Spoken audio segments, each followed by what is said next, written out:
Good evening. Our top stories tonight. Vice President Kashim Shettima woos investors in Sweden to Nigeria's growing business environment.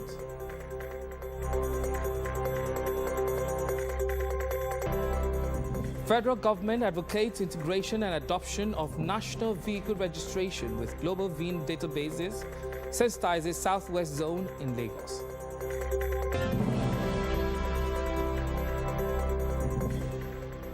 Governor Babajide Sanwo-Olu calls for private sector partnership in boosting Nigeria's revenue collection.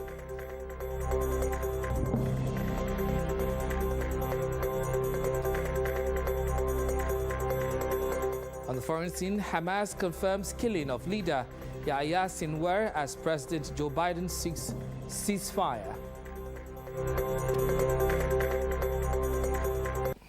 Do join us for more news shortly.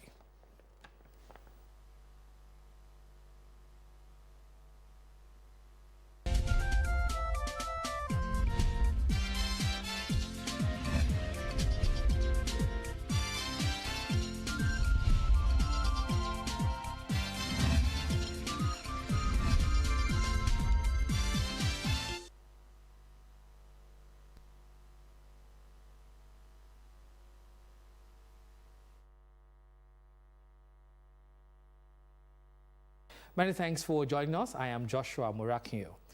The federal government says the integration and adoption of national vehicle registration with global VIN databases will ensure real-time access to vehicle information, facilitating international trade, bolstering national security, and assisting in crime prevention. The Minister of Finance and Coordinating Minister of the Economy, Wale Edun, stated this during the Zonal Sensitization Seminar on National Vehicle Registry in Lagos. I was there earlier in the day. That's the report. Sense of dynamic data information system, paucity of data, plus revenue leakages gave birth to the National Vehicle Registration. So far, this stakeholders gathering is meant to get the buy-in of this critical segment to achieve technical integration and strengthen data collection system. Federal government, through the Ministry of Finance, in December 2020, conceived and launched the National Vehicle Registry (VREG) policy as a means to leverage technology infrastructure to maximize revenue generation, provide robust vehicle base, and plug vehicle leakages, among others, in the vehicle administration ecosystem in Nigeria. In today's era of data-driven decision-making, the importance of accurate and timely information cannot be overstated. The integration of VREG with global VIN databases would ensure real-time access to vehicle information, facilitating international trade, bolstering national security, and assisting in crime prevention. All those vehicles that are coming in illegally are prone to be used for crime because you can't really trace the owners of that vehicle. So why do we want to continue with the status quo when we can basically have a platform that can actually trace the vehicle from its origin, which is probably anywhere else around the world, coming into Nigeria and start a history. Stakeholders speak to the key ingredient of VREG, from policy formulation and implementation, access to credit, security, vehicle tracking, and more. There's no vehicle imported into this country that does not have a trace. If you're looking for that vehicle, you look for the vehicle with the consignee name, and at the same time, the agency, which is a licensed custom agent that cleared that vehicle out. But I only want to appeal that there should be no cost involvement, because that's the only area we may have a slight problem. Now, beyond vehicle insurance coverage, data collection for commerce and trade, global manufacturer vehicle recalls and accurate parts, it is about strengthening policy collaboration for impactful economic revitalization. Joshua Murakinyo, LTV News, Lagos. Governor Babajide Sanwo-Olu has tasked stakeholders in the revenue generation sector to do more for the country in terms of development and creating cash flow. The governor posted this when he played host to the president of the Chartered Institute of Taxation, Samuel Agbeluyi, and his team. Adetola Kayode reports. The president and chairman in council of the Chartered Institute of Taxation of Nigeria, Samuel Agbeluyi, alongside other executive members of the institute, are in Lagos House, Ikeja, on a courtesy visit to Governor Babajide Sanwo-Olu. On behalf of his team, Mr. Agbeluyi commended the governor for the good work springing up in Lagos, not just on infrastructural development, but also for the policies engineered by his administration. They have come to solicit for more support and, of course, get the buy-in of government and Nigerians on the quest of streamlining taxes and revenue generation in the country. The report has been submitted, and we know the National Assembly will soon pass that into law. It will require a lot of training. It is not to be assumed. For the professional, we need to learn new things. For the non-professional, they need to be carried along. For the taxpayer, they need to know. If they don't know, they won't comply. And we always advocate voluntary compliance. Governor Babajide Sanwo-Olu thanked Agbeluyi for the kind words projected on him and his team, assuring that there's still so much to be done and his administration will work to the last day of his tenure. He said more collaborations need to happen at different levels, not only on the part of government, but also the citizens, who should also play their own part by paying taxes. There are people that are usually quick to criticize, to talk, and when you check them and ask them, are you a responsible citizen, in which you contribute your own civic, duty in it, you find them, wanting, and people don't understand. That's how development happens everywhere in the world. Other than trying to cut your blood, people need to understand that we're partners, we all need to play our role and our part in it. We can make these things a lot easier. Create platforms that will make it a lot simpler, like you said, for people to self-comply. Members of the state cabinet, especially those on the financial track, were in attendance. The leadership of both teams exchanged commemorative gifts in a photography session. Adetola Kayode, LTV News. The Lagos State government is amplifying its financial inclusion policy with plans to inculcate financial literacy for indigent women in hard-to-reach communities.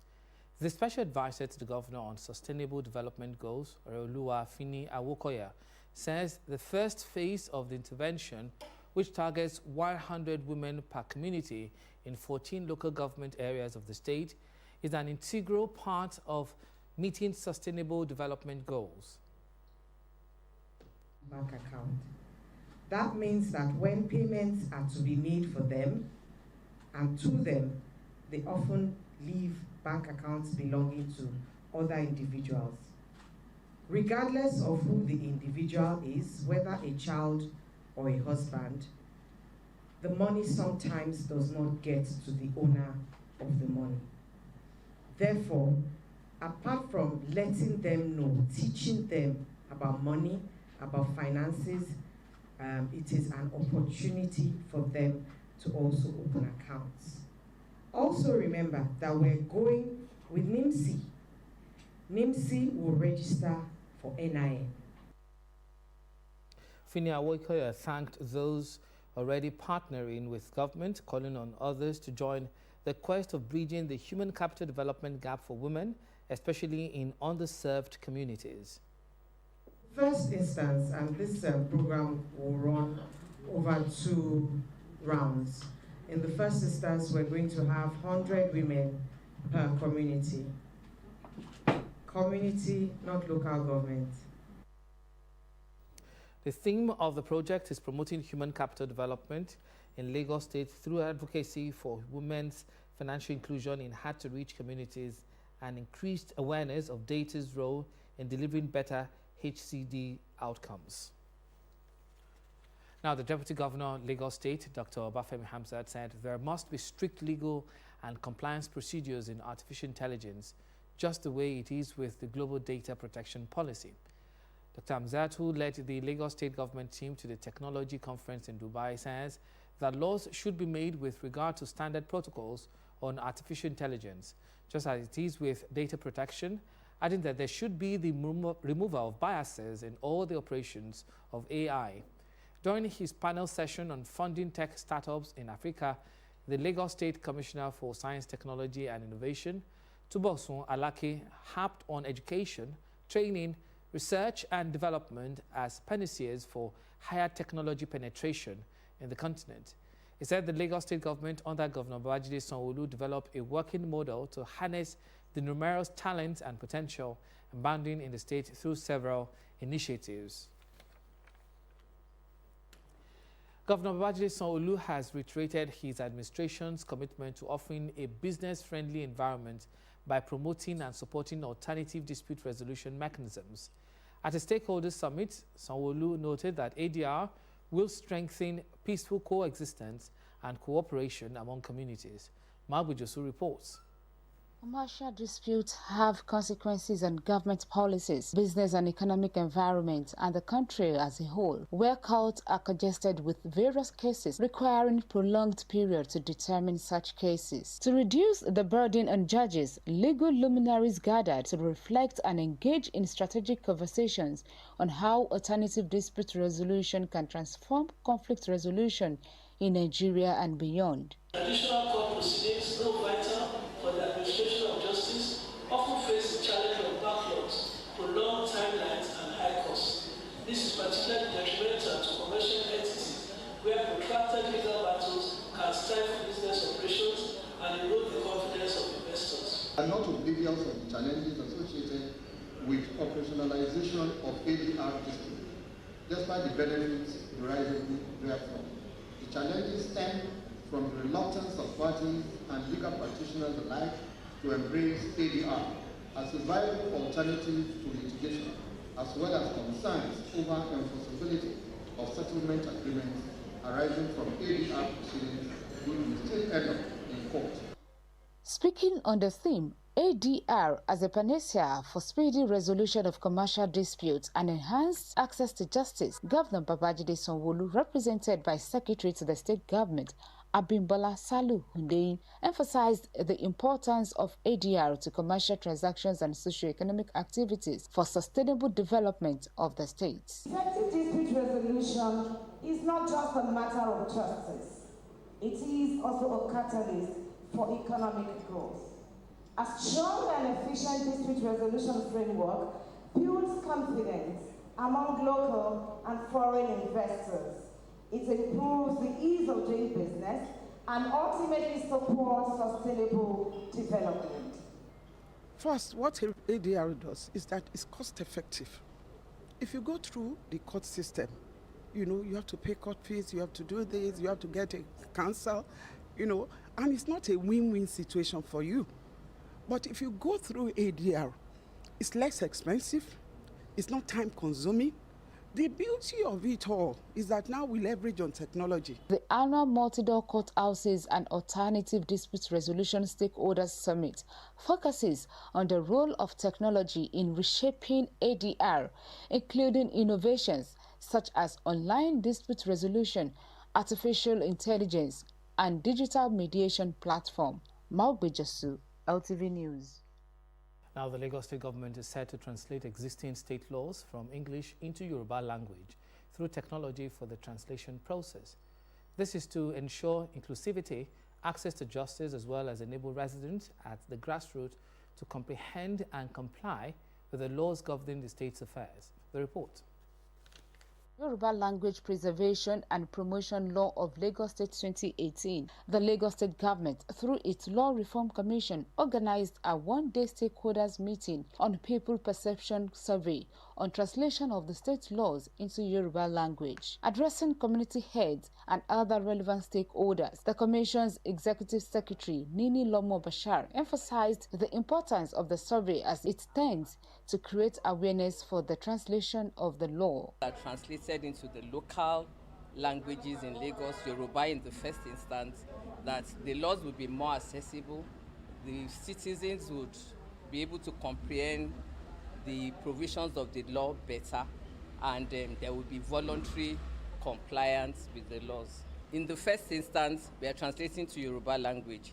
Other languages spoken in Lagos State, including Egun, Awori, Ijebu, would be taken care of after this initial project. While commending the Lagos State government, Chairman, Community Development Advisory Council, Hamzat Aziz, said the initiative will allow community leaders to sample people's perception in their communities. If government doesn't engage the people in its activities, they will not know.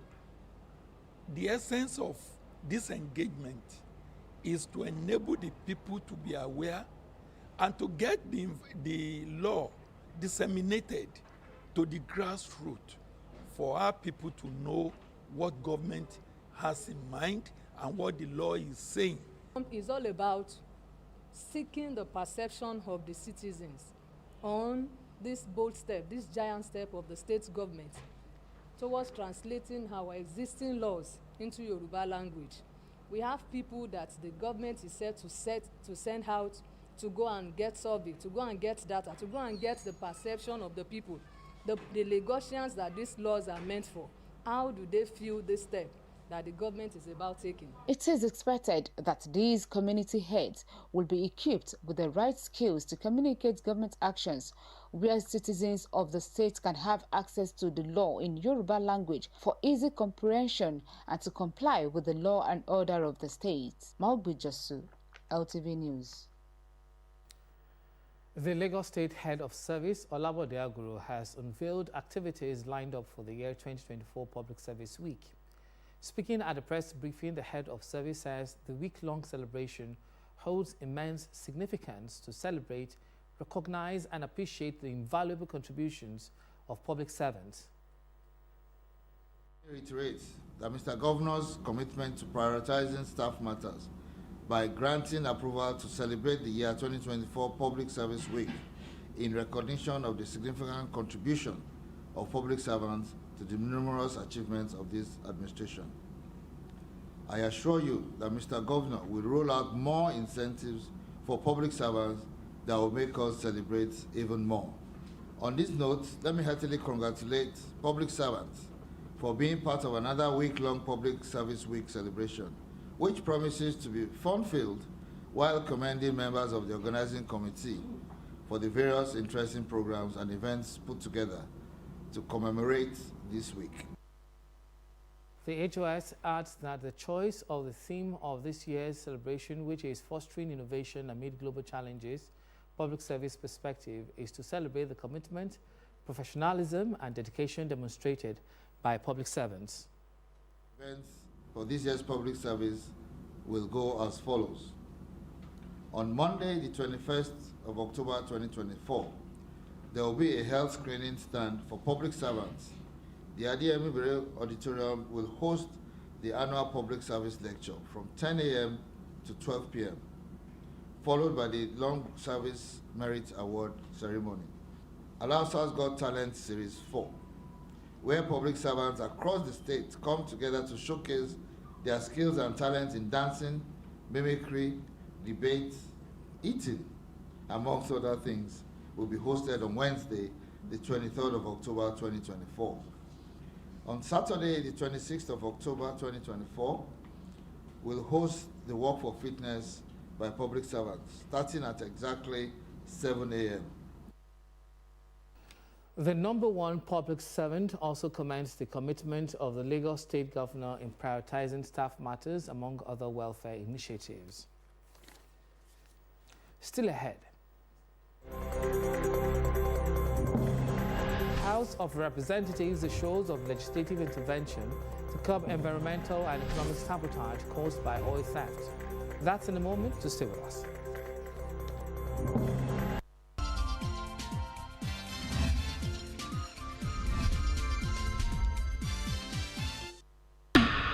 Must commend NTV8 television for the regular sensitization that has been going on the channel, raising the consciousness of our people on the issue of kidnapping.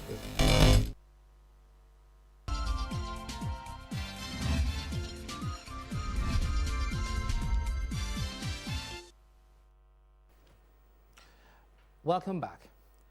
The Lagos State Waste Management Authority, LOMA, has called on corporate organizations and other stakeholders in the private sector to key into the Adopt a Bin initiative as a corporate social responsibility to enable every household procure the smart waste bins.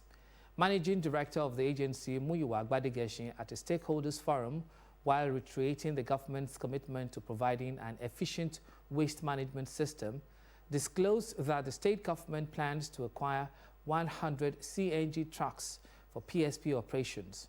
Bukola Tiloko reports. Since the introduction of the smart waste bins by the Lagos State government, the bins have simplified and transformed the waste management process while also encouraging a circular economy. This is why the state government is seeking the buy-in of corporate bodies and key players in the private sector at this interactive forum. We expect them to embrace the circular economy program of the state and to also embrace the revolution going on in environmental management in the state, specifically by embracing this Adopt a Bin program. So we want these corporate stakeholders to do two things: to acquire these bins for their own use, and then also to acquire the bins in bulk for distribution to those who are less privileged as a CSR contribution. We cannot but just, embrace this idea. It's all to galvanize towards achieving that one goal, a cleaner and more sustainable Lagos, which is part of that agenda of Mr. Governor. And it's not just what government alone can do. It will take both the government and the private sector. The PSP are ready to collect all the waste. When they are commingled, they still sort it out. And we will continue to support LOMA, work with the Lagos State government to ensure that we have a cleaner Lagos. With large quantity of waste generated in Lagos coming from households, the Lagos Waste Management Authority, LOMA, aims to effectively manage them using the two-bin system and called on effective waste sorting from source, collection, treatment, recycling, and disposal. Every household and every business should have a minimum of 2 bins. One bin for your organic waste, like all the food waste and general waste, and then another bin for dry recyclables, like plastics, papers, metals, glass. In order for us to be able to achieve our sustainability goals. We are not averse to joining the public sector to ensure that we have efficient and adequate waste management system. So for us, I believe it's not going to be a very difficult thing for organizations to procure those waste bins. I'm very much excited at the thought of each household adopting a bin and being able to, engage in waste sorting at the source. The smart waste bins are equipped with RFID tag and geolocation capabilities that improve their functionality. They are durable and eco-friendly. Bukola Taylor-Cole, LTV News. Thank you, Bukola. The House of Representatives Joint Committee is probing crude oil transportation and the negative impact of oil spill in the environment allegedly caused by some oil companies has resolved to carry out oversight visit to the site in Delta State to verify claims of cleanup efforts. Oil spillage in Niger Delta, this inclusion was reached in Abuja during a meeting with representatives of these oil companies' chief executives who were recently summoned by the committee. The joint committee led by Honorable Julius Bonde took issues with one of the alleged culprits following its continued accusations at the meeting against the host communities. Speaking earlier, the concerned company acknowledged the need for legislative intervention to curb the environmental and economic sabotage caused by oil theft and vandalism. They argued that illegal connections and damage to installations were the main causes of environmental pollution, aggravated by underwater currents spreading the spills. They also expressed the importance of maintaining good relations with host communities, but noted that vested interests often lead to conflicts which have previously impacted oil production. It notes worthy that there has been a significant drop in oil production to 700,000 barrels per day in 2018, which only improved recently with increased security efforts. Now, as part of its ongoing effort to transform the education sector, the federal government says it is committed to upgrading equipment and facilities in federal science and technical colleges nationwide. This announcement was made by the Minister of Education, Professor Tahir Mamman, in Akwa Ibom State during the inaugural edition of the Technical and Vocational Education Camp for their female students from 29 federal science technical colleges across the country. The minister emphasized the essential role technical colleges play in providing students with practical skills, adding that the government plans to invest in modern machinery, tools and resources. This would not only enhance the quality of education, but also align training with industry standards, ensuring graduates are equipped to meet the evolving demands of the job market. Earlier speaking, the Permanent Secretary, Dr. Sani Nazire Gwazo, noted that the camp aims to address the low enrollment of females in technical fields while contributing to poverty reduction and empowerment. He added that the government's commitment extends beyond equipment upgrades to improving infrastructure, increasing access to quality education, and providing scholarships and support for girls in technical and vocational education fields. Now, 9-year-old Fifehomi Feish Iton, male of Living Faith School, has emerged overall winner of the 9th edition of Indomie Fan Club Team Yourself Up competition by Dufil Prima Foods, makers of Indomie instant noodles. The event is one of the company's corporate social responsibilities to engage kids in activities that will aid their mental and physical development. Olajumoke Oyewumi reports. Indomie Fan Club is an initiative of Dufil Prima Foods, Nigeria, and the largest children-based fan club founded in July 2005 to create an environment of learning, fun, excitement, and bonding for children between ages 5 to 12. As one of the many ways through which the brand Indomie hopes to engage with kids to provide them opportunity to express their creative talent and abilities, IFC Team Yourself Up competition has the children team up to make things unique with Indomie empty wrappers, cartons, or boats. What is inspiring us is we want children and family to bond. So team bonding, and then we're also encouraging recycling. Instead of them just throwing the cartons away, you can actually keep your cartons, make something out of it, and win yourself prizes. We've always come up with very top-notch products. And like I will always promise that we'll continue to give the best products, because you see, whatever you see in our market today are things that have gone through lots of research, minimum of 2 years. You know, we do lots of research, we find out what people actually want. And we expect that years to come again, we'll come up with different products that Nigerians will love. Participants at the grand finale of this year's edition, held at the Tolu Odugbemi Hall, University of Lagos, justify the initiative with display of various creative items. This program has helped me to be able to make art crafts, and it also encourages people. For example, with this art craft, it will be able to help people understand the meaning of this, because this is trying to illustrate a mother and a child showing love to each other. Winners of the competition were presented with cash prizes, which are the first prize winner received 100,000 naira, second winner 75,000 naira, third winner 50,000 naira, and the grand overall winner 500,000 naira.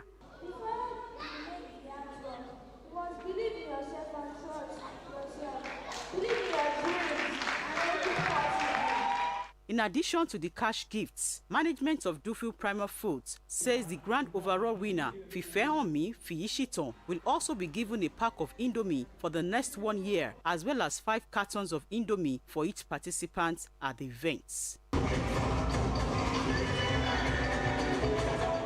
Olajumoke Oyewumi, LTV News.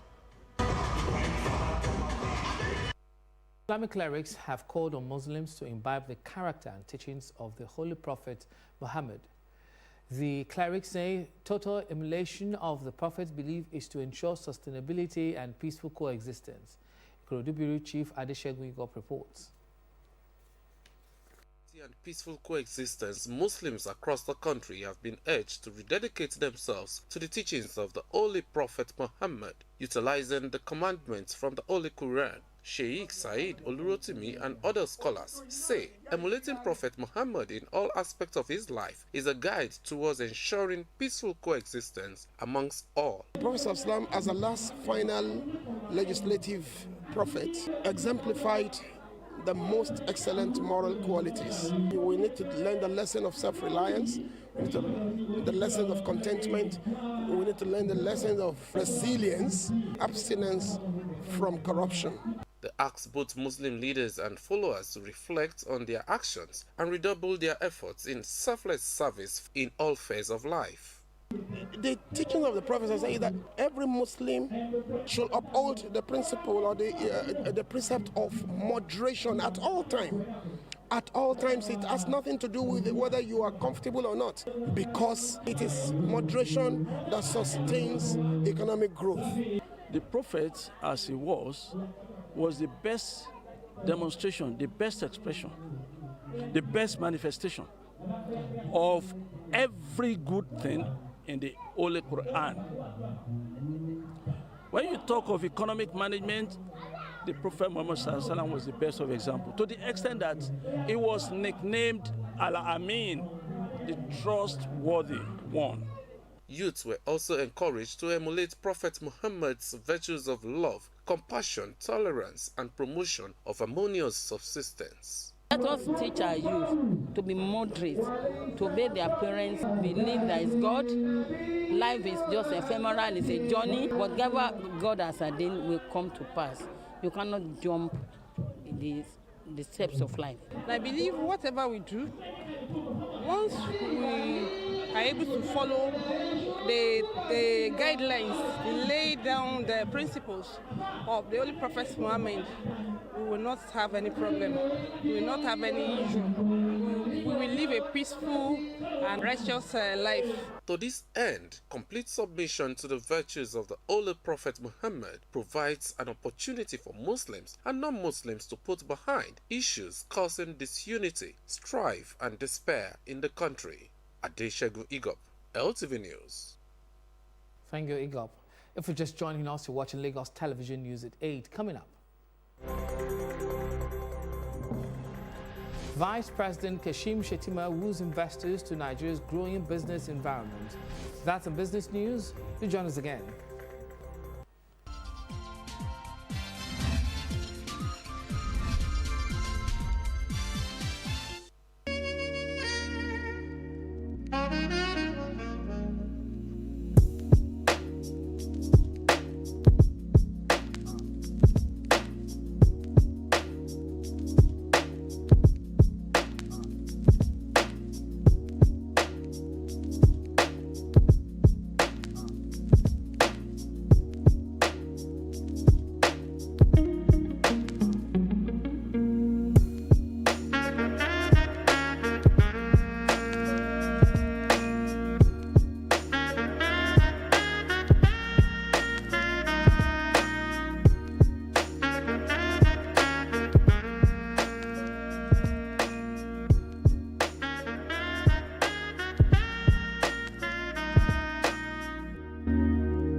The foreign investment drive of the administration of President Bola Tinubu has gotten another significant boost as several investors from Sweden have committed to investments and partnerships worth millions of dollars in Nigeria's digital economy, health, and other critical sectors. This follows Vice President Kashim Shettima's assurance to global investors at a business meeting with Swedish businesses in Stockholm that they can now take unfettered advantage of Nigeria's ever-growing investment climate, which is currently providing limited opportunity for serious investment. The Vice President says the Nigerian government under President Bola Tinubu has undertaken bold reforms that are restructuring the nation's economy for sustainable growth, just as the administration's renewed hope agenda is focused on the competitive business environment that attracts both foreign and domestic investments. Speaking at the epicenter, Stockholm, Sweden, where he is currently on a 2-day working visit aimed at boosting trade and bilateral relations between both nations, Vice President Shettima noted that Nigeria and Sweden have a long-honored history of cooperation, particularly in trade, technology, and sustainable development,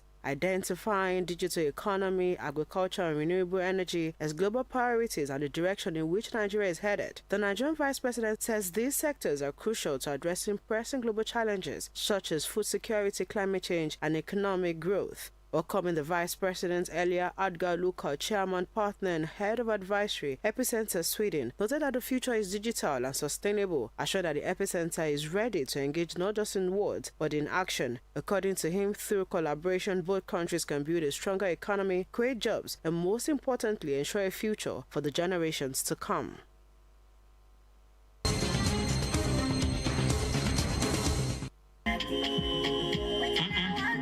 This is Wonder of Lagos. Fresh food, all grown in Lagos, on display at the World Food Day celebration at Police College, Ikeja, a testament to the various policies and programs by Governor Babajide Sanwo-Olu-led administration to ensure food security in Lagos. The farmers in their number displayed their produce in food, vegetable, livestock, and seafood with joy and pride as they sing praises of the state government, especially in this era where prices of foodstuff have continued to skyrocket. The only way we can make the farm to improve now is to encourage farmers in agriculture.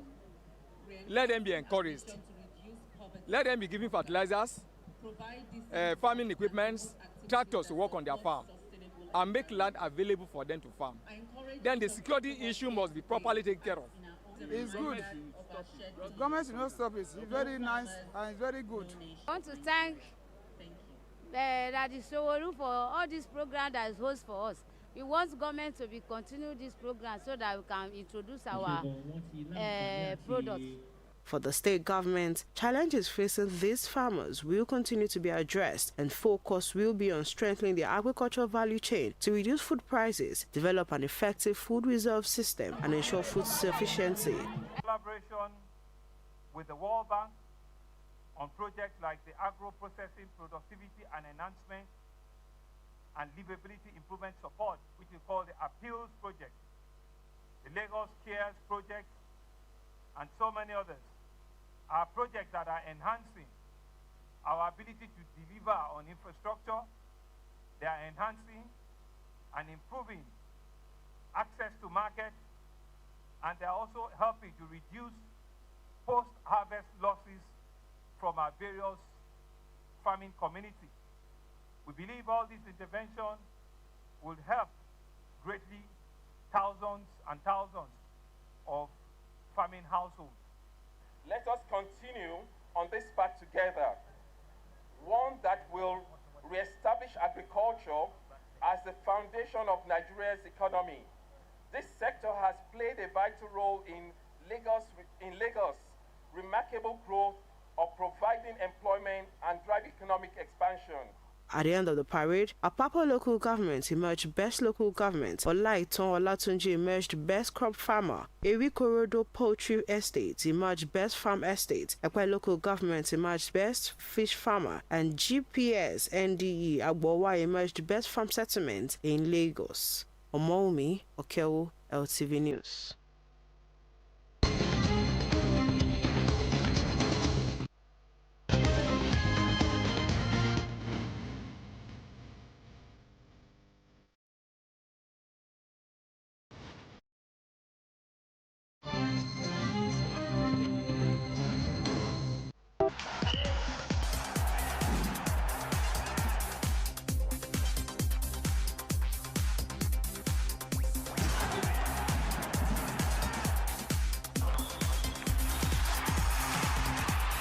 President Nigeria Squash Federation Boye Oyerede says he is optimistic of a good outing for Team Nigeria at this year's World Team Squash Championship built for December in Hong Kong. Boye said preparations for the team that will represent the country has been ongoing since their last time out in the tournament last year. The Hong Kong team event is for both male and female players, but Nigeria will have only male representative at the championship. This year's edition will be Nigeria's third appearance. We can't afford to send two teams, that's why we're sending one, because the registration alone for that competition is £5,000 per team, and we could only raise enough to send one team. That's why only one team is going. In terms of preparations, we have 4 players, unlike in the past when we needed to select the players that will go.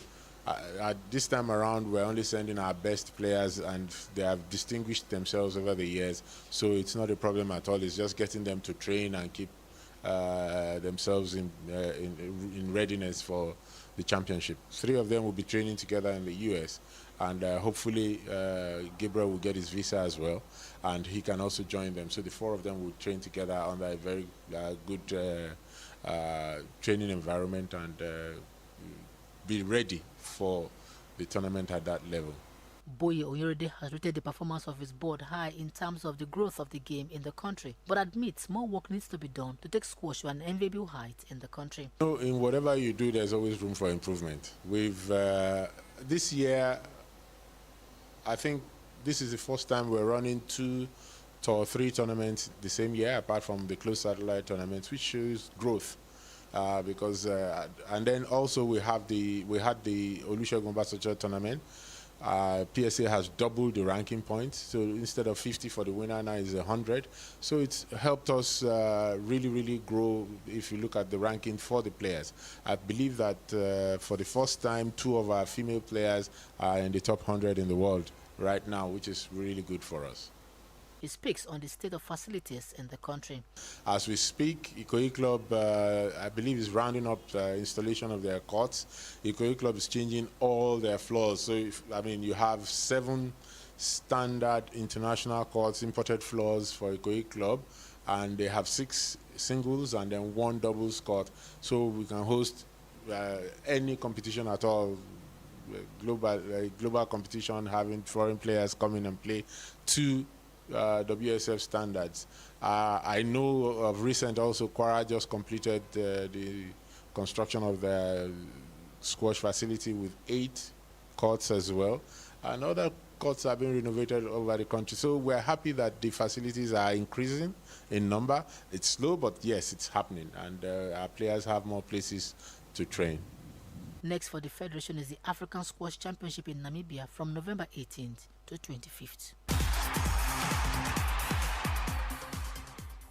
Rafael Nadal says he feels emotionally prepared for ending his career at next month's Davis Cup final, but the Spaniard will only contest the singles if he is ready to win. The 22-year-old Grand Slam champion announced last week that he will retire from tennis after representing Spain in Malaga, where the Davis Cup will be held from November 19th to 24th. Nadal, the 38-year-old, is currently competing at the 6 Kings Slam exhibition event in Saudi Arabia and will face long-time rivals Novak Djokovic for the final time on Saturday. After losing his semi-finals 6-3, 6-3 to compatriot Alcaraz, who he partnered in the doubles at the Olympics and could do so again at the Davis Cup, Nadal will meet Djokovic in the 3rd-place match. Serb Djokovic, the only man that have won more slams than Nadal, with 24, was beaten 6-2, 6-7, 6-4 by world number 1 Jannik Sinner, who will face Alcaraz for the $6 million prize money. Saudi Arabia has invested heavily in sports since 2021, when the country's crown prince made it a key part of his strategy to diversify the economy. However, the Gulf Kingdom has been criticized for its human rights violation and accused of that investment and the hosting of high-profile events to improve its international reputation, a process known as sports washing.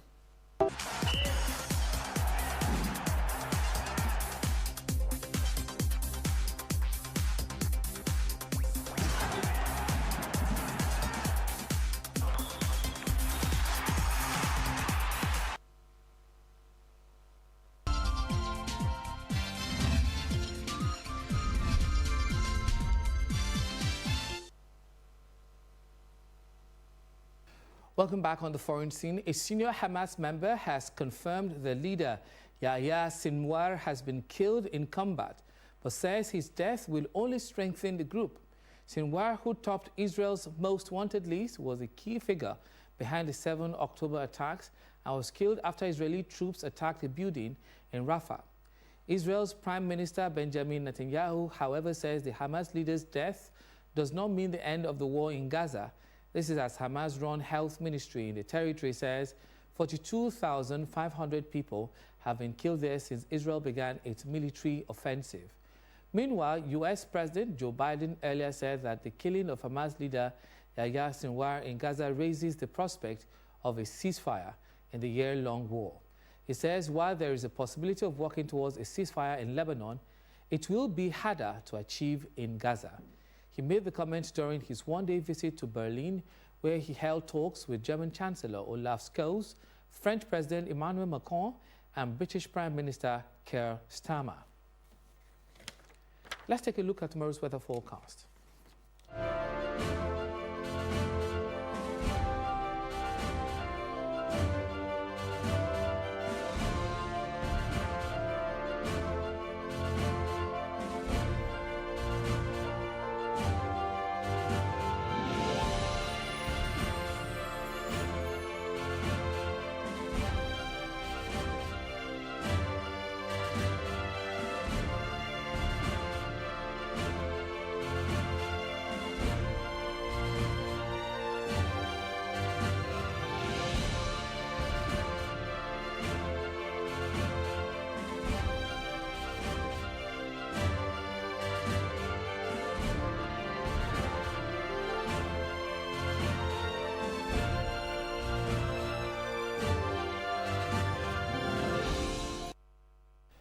Just before we go, a quick look at our major stories. Vice President Kashim Shettima has wooed investors in Sweden to Nigeria's growing business environment.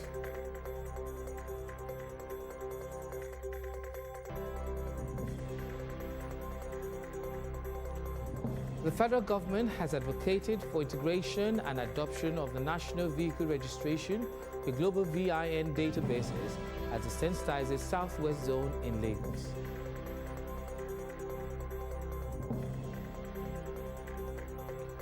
Governor Babajide Sanwo-Olu has called for private sector partnership in boosting Nigeria's revenue collection.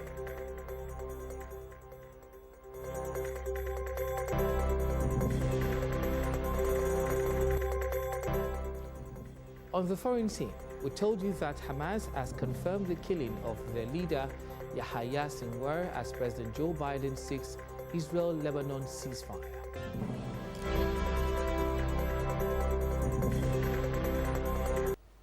For more news, connect with Lagos Television on these social media platforms.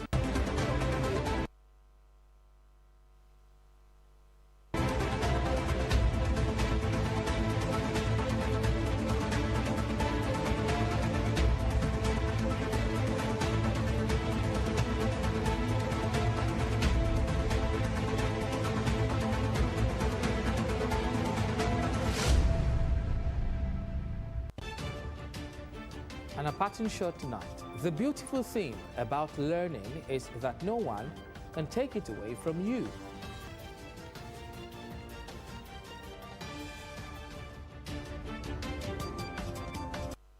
Please remember to call Lagos toll-free lines 767 or 112 in case of emergencies. On behalf of the production team, I am Joshua Murakinyo saying continue to stay safe and good night.